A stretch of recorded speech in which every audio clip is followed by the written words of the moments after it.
আজ বানাবো চিকেনের ডাক বাংলো। চিকেন এবং ডিমের কম্বিনেশনে এই রেসিপিটা খেতে কিন্তু অসাধারণ হয়।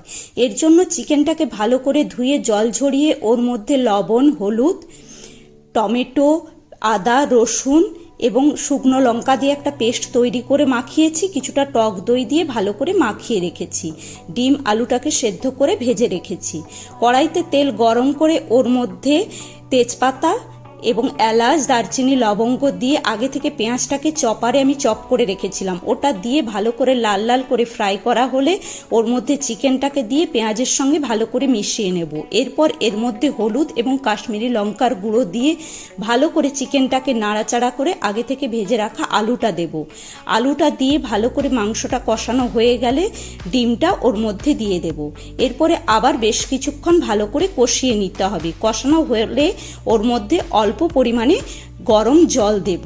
এটা খুব বেশি রস হয় না, একটু মাখো টাইপের হয়। যখন দেখবেন আলুটা প্রায় সেদ্ধ হয়ে এসেছে এবং রসটা অনেক কমে গেছে, তখন ওর মধ্যে কিছুটা বাটার এবং ধনেপাতার কুচি দিতে হবে। আমার কাছে ধনেপাতা কুচি ছিল না, তাই বাটা ধনেপাতা দিয়ে দিয়েছিলাম। এরপরে একদম শুকনো শুকনো করে নিলেই আজকের আমাদের চিকেনের ডাক বাংলো একদম রেডি।